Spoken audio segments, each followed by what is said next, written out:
Dr. Margaret Orchowski is credentialed as a congressional correspondent for the Hispanic Outlook Magazine in Washington, D.C. She writes 3 to 4 feature stories per month, plus a monthly column, uncensored.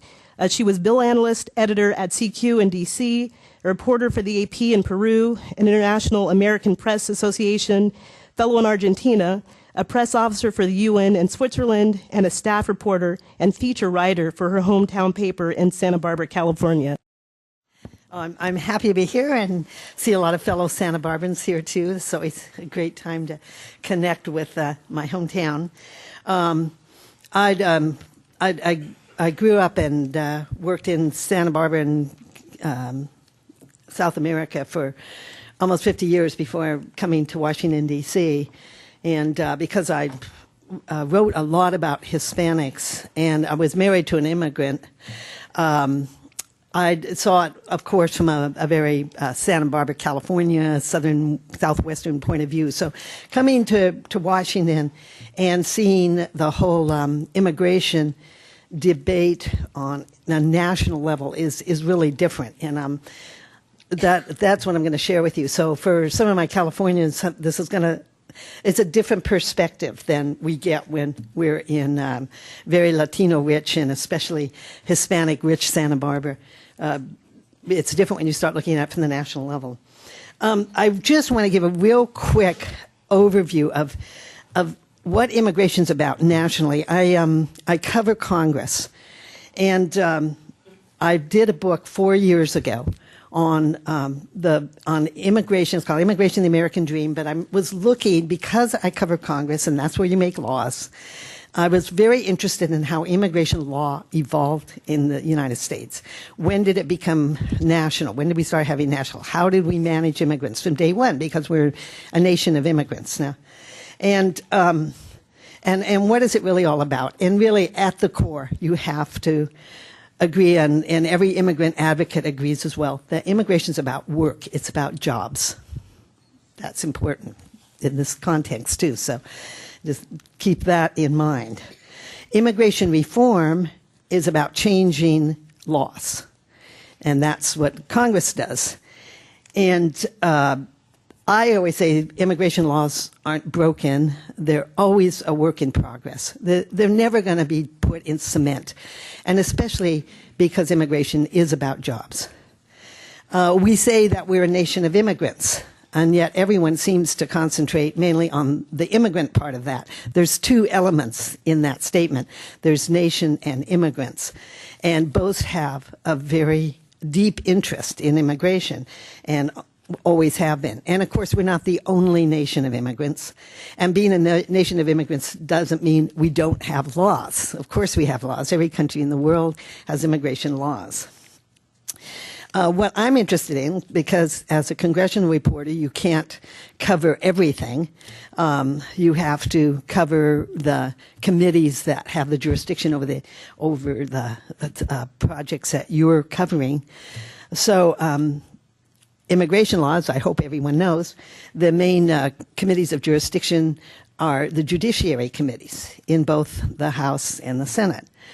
And, of course, the administrative unit of immigration is the Homeland Security, which is also part of the Justice Department. But it wasn't always that way. For the first 90 years, and national immigration law was actually started in the 1880s, immigration law was out of the Labor Department because it's about work. And it didn't change until after World War II. And I think there were 2 reasons for it. One was the Holocaust. We had national preferences, quota systems with the 1920 immigration law. And one group that was not preferred were Jews. And so we felt very guilty about that. And also, 50s, 60s was the beginning of the civil rights movement. So suddenly, immigration went from being about work and bringing in people you need to about justice, about social justice, family unification. Again, the Jews were so separated from their families. And eventually became about civil rights. And that put us into this whole identity politics thing.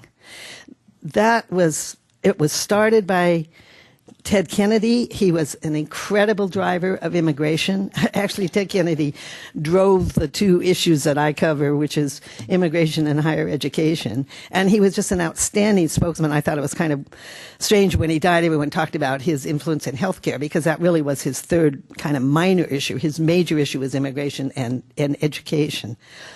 And he was the driver of it, of the civil rights focus on immigration, and I say it has severely changed since his death and since 9/11, because 9/11 made immigration into a national security issue, at least for 10 years. And that was with the development of the Homeland Security Department. They did away with the INS, which had very conflicting roles, because think of the words Immigration and Naturalization Services. That was what they were focused on. They weren't focused on enforcement. We had enforcement on the borders, but we'd never had any agency that did interior enforcement of immigration. And so when the Homeland Security Department was developed, they did away with INS, and they have two bureaus that do what the INS does. One is the U.S. Citizenship and Immigration Services. The other is, first time in our history, Immigration and Customs Enforcement, ICE. And their duty is to enforce immigration laws inside the country. So this is all just a beginning of just some background that I want you to consider as we start talking about immigration and the 2012 election. I went to both conventions as a journalist. I covered, my main goal was to cover Hispanic delegates. And of course, I was most interested in covering Hispanic delegates in Tampa at the Republican. The conventions, it was very clear that despite the pundits moaning and groaning that it was a waste of time and there's no news and it should be reduced to maybe 1 hour on Facebook, it's very clear when you go there and you get out of the bubble and you walk around, as I did, being a minor press person, I didn't get all the cubicles that the big press did. So I talked to the delegates, and that's what the conventions are about. All the people who work hard for years in the trenches, baking those brownies and cleaning the house, and 5 people come. And then they have to run to be a member of the delegation, and they spend some money and they campaign, but they finally get to be the delegate for their state. And they get to go to the state convention, and they are so excited, and the Democrats use the word fired up. Michelle's always asking, are you fired up now? So both conventions, the delegates, they had a ball. They were fired up. They booed, they cheered, they wore funny hats, they carried banners and wave flags, and I found equal enthusiasm in both. I also found at both that there was a lot of diversity, if you want to call diversity skin color. It was the Republicans particularly, and I talked to reporters who had been to conventions before, and they all remarked how you couldn't walk through the halls without, in Tampa, without seeing a lot of diversity. I hate the race thing. I really do. So there was a lot of diversity. And I covered Hispanic delegates, talked to them from Virginia, from California, some very young, there's some youth delegates from El Castro. Mind you, these are all Republicans, right? From Kentucky, from Kansas, from Utah, and many of the delegations had Hispanic delegates. They did not feel like tokens. They were very enthused. As you know, if you followed the conventions, both of them, it was just amazing. They highlighted Hispanics. I mean, if there were stars in both conventions, they were the Hispanic speakers. And both parties went out of their way to find young, vibrant, new faces. I think the star at the Republican convention was Susana Martinez.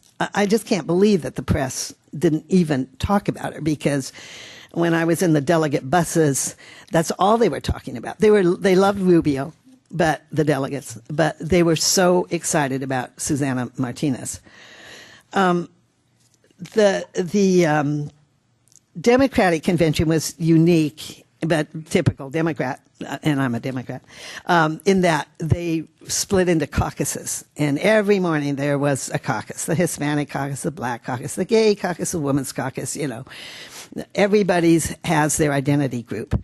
And after Michelle's speech on Tuesday, all the caucuses were on Wednesday, and she ran around to everyone, made an appearance on everyone. She and Valerie Jarrett, who's the shadow president, she's like Cheney was in the Bush presidency.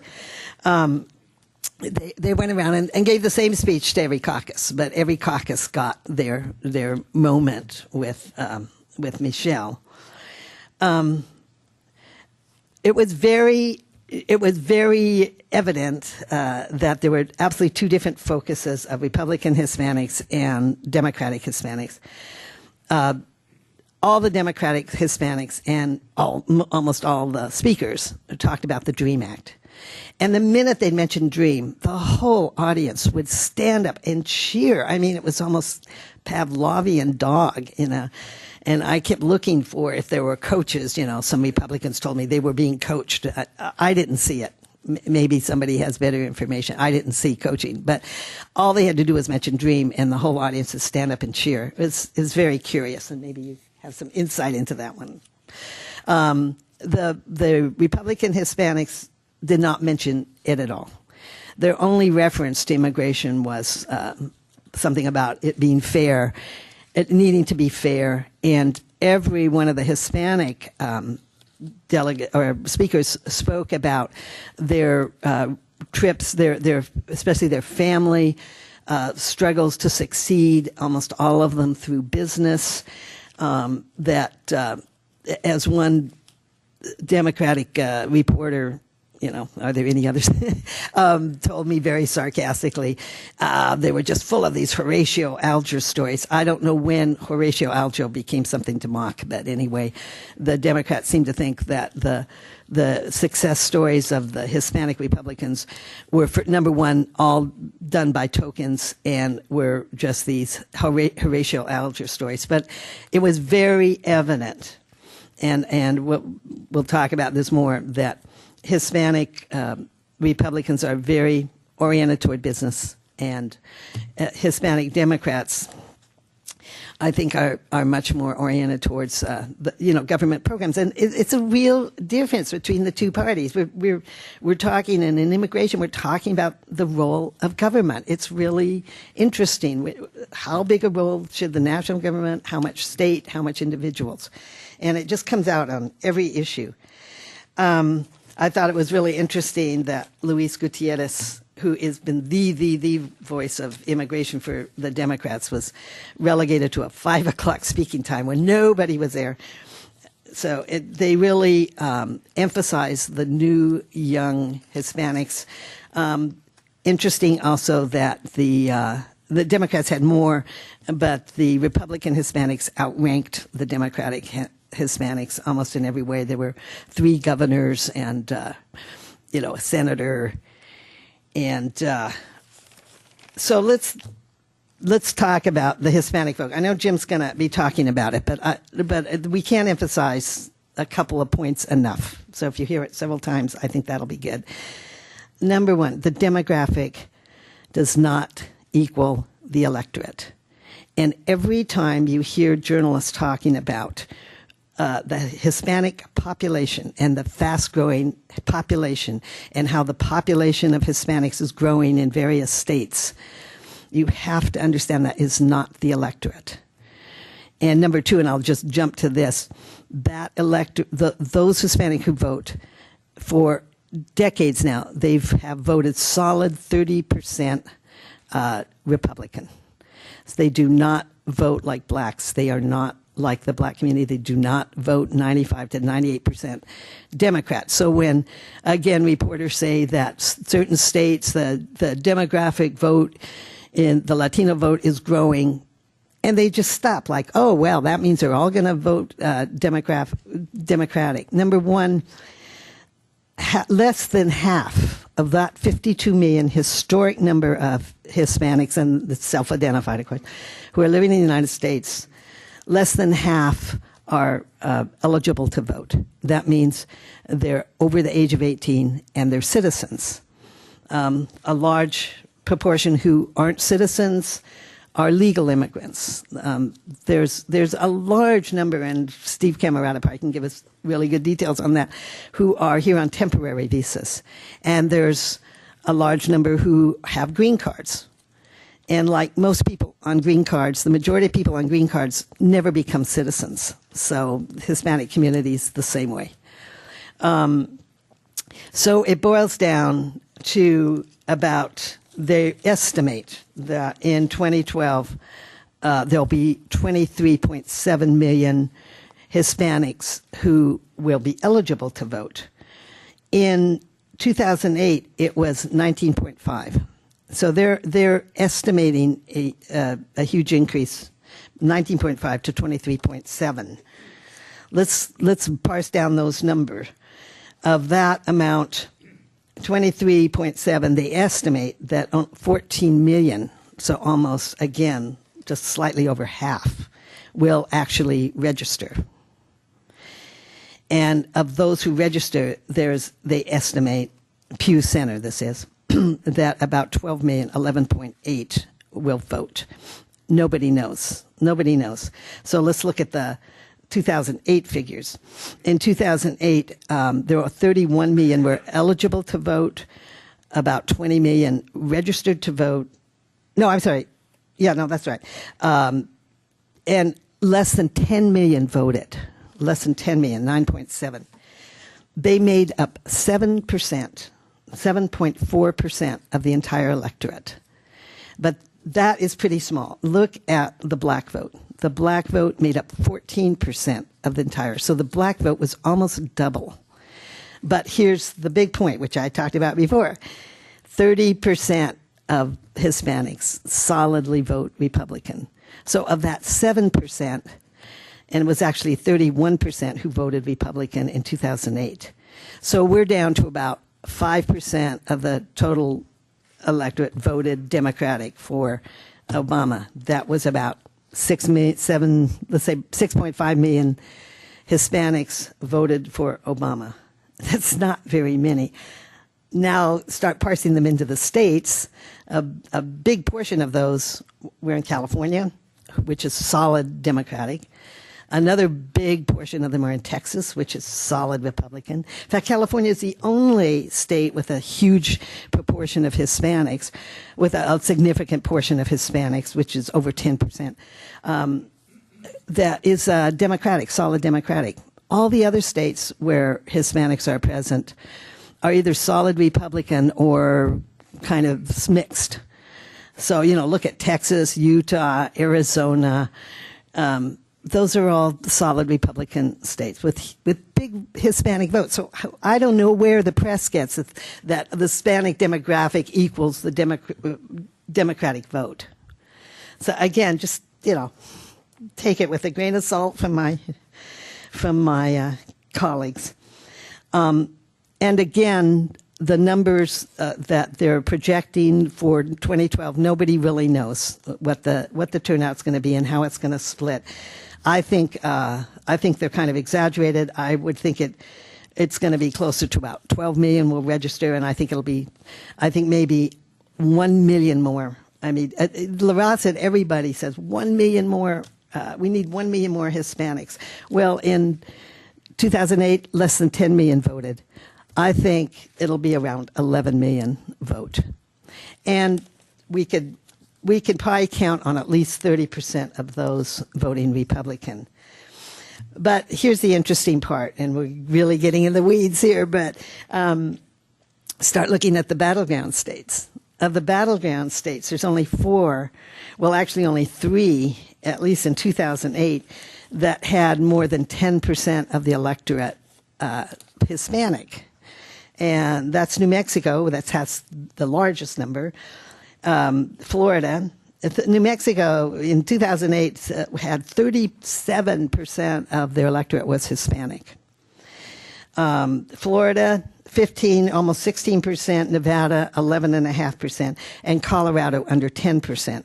They're projecting more for 2012. So let's say of the 12 battleground states, those 4 are the significant states that have Hispanic votes. When they start talking about Hispanic votes in the Carolinas or so, or the Hispanic demographic in, say, in the Carolinas or so, again, you've got to realize that half of those, that demographic, probably aren't citizens. And that's, Democrats are so willing to talk about illegal immigrants until it comes to the voting demographic. Then they never want to talk about that demographic includes half of non-citizens. So these are just things to really remember. Another thing, again, in the weeds, La Raza many times has said, because it's always, in 2008, 67% of Hispanics voted Democratic, and 31% voted Republican. La Raza, people say many times that in order to win, Obama has to have 70% of the Hispanic vote. He didn't get that in 2008. He only got 67. And Republicans have to have 35%. So again, when you hear people say, "Oh, Obama has 2/3 of the Hispanic vote," Democrats always get 2/3 of the Hispanic vote. That's not the issue. The issue is, are the Democrats going to get more than 70%? And can the Republicans get more than 35%? That we're talking about 5% of Hispanic voters actually in 4 states. These aren't too many people. So I'm really curious what Jim maybe can give us some insight why this obsession with the Hispanic vote. But what is clear, and at least until the death of Kennedy and now residuals afterwards, is that somehow immigration has become equal to Latinos.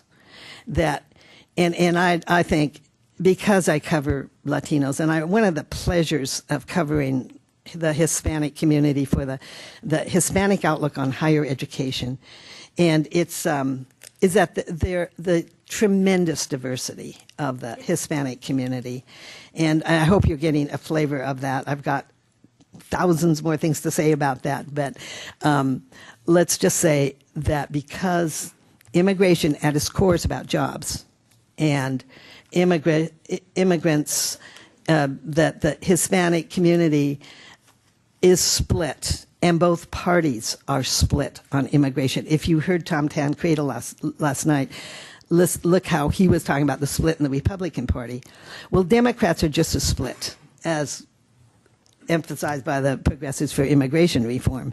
But Democrats actually hate the immigration issue. They hate it because it puts 2 of their major constituents in conflict, and that is labor, because it's about jobs, American jobs, and especially the black community.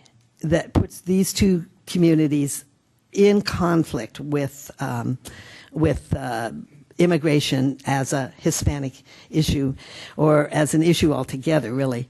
So what's happened in Congress is that they ceded the immigration issue to the Hispanic caucus. And of course, the Hispanic caucus, by definition, is Hispanic-oriented. So that's why I think when Democrats talk about immigration, it almost always is about Hispanics. I think that's about to change. One very interesting thing that's happened in Congress is, with the Congress now controlled by the Republicans, of course that affects the number of people in the committees, and especially the minority party is reduced. There's only 4 Democrats on the immigration subcommittee in the House. One is Zoe Lofgren from San Jose, Silicon Valley. There are the only Hispanic, there's no Hispanic, the only Hispanic is Pierre Luisi, who's the, what do they call it, the delegate, forget the word, the resident commissioner from Puerto Rico, so he doesn't have a vote. It's the only Hispanic. and the other two are blacks. Maxine Waters and Sheila Jackson, one from California, one from Texas, both of whose districts are becoming Hispanic. Can you imagine putting the Democrats, putting black legislators in the position of having to advocate for the legalization of millions of illegal workers, many of them Hispanic, when the African American unemployment rate is almost double that of Hispanics. If you look in Washington, D.C., it's actually double. African American unemployment rate is double that of Hispanics. And the Hispanic rate, and this is one problem for Romney, includes illegal workers, of course. So it's really hard to talk about Hispanic unemployment when you know that a lot of that rate, which is already lower than African American, includes millions of people who are working illegally. So I think that's a reason why a lot of the issues of immigration have faded in the national scene. The Democrats, the only issue they have is the DREAM Act, and they're actually absolutely dizzy about it, and I think it's because it's their only feel-good initiative that they've come up with. They still seem to think that immigration is a civil right. I've heard Kennedy pounding the table in the Senate saying immigration is our next civil right. Condi Rice begs to differ. She told the Republican convention that education is the next big civil right in our country.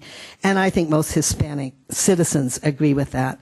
Hispanics are now the largest minority group in college. And we are going to be seeing the profile of Hispanics change incredibly in the next 10 years. More of them in college. The businesses are doing well. They don't want government incursion on their business. They're pretty small business, anti-government types. Immigration over the border is starting to fade, so that most of the Hispanic population will grow inside from children of immigrants being born here. And just my final statement on all that is, having tried to raise my children bilingually, actually trilingually in my daughter's case, bilingually in my son's, it's really hard.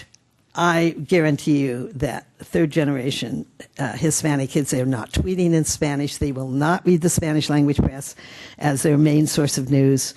They may, speak a few words of Spanish, but as soon as their abuelas and abuelas die, they are speaking English. So there are 3 new news services oriented to Hispanics that just opened up in Washington this last 3 months. All of them are in English. So I think Republicans have to stop. I think English is official language. It's probably good considering all the other immigrant groups who are coming in. But I don't think we have to worry about Spanish, this becoming a Spanish language country. It's hard enough to get the second generation to speak it. One of the things that you talked about was the unemployment rate for African Americans. I think it's important to note that here in the district, in some of the poorest wards of Washington, Ward 8 in particular, unemployment for blacks is around 40%. I mean, the numbers are absolutely astonishing. And with regard to the impact of the Hispanic vote, 67% voting for Democrats, I think it's important for us to consider, how important immigration is to the Hispanic community. I just wanted to read a little excerpt from the Pew Hispanic Center. When they polled Latinos to find out how they felt about the issue, and I'll quote here, they said Latino registered voters ranked pocketbook and family issues as their top concerns. Absolutely. According to the Pew Hispanic Survey, half say the issue of jobs is extremely important to them personally, followed by education, healthcare, taxes, federal budget deficit, and way low down the list was immigration. So I think it's important to keep that in mind when you're talking about the demographic split and how Hispanics will go, just how important is the immigration issue to Hispanics. And then lastly, one of the things I'd like and I'm sure Jim will probably touch on this, is what, if anything, will the replacement of African Americans by Latinos as the largest voting demographic, what impact will that have, especially in high immigrant states? Is that something that we're going to see have a profound political shift? I don't know. I think that's interesting. We'll be able to get into those things a little bit. And finally, Jim, I hope you touch on the lag, the turnout lag that we see with Hispanics. Although we're seeing this burgeoning voting demographic, I think if you look at the 2008 exit polls, you see that historically there's just been a significant lag of Hispanic voters relative to non-Hispanic whites or non-Hispanic blacks. I'm hoping we're able to talk about those things too.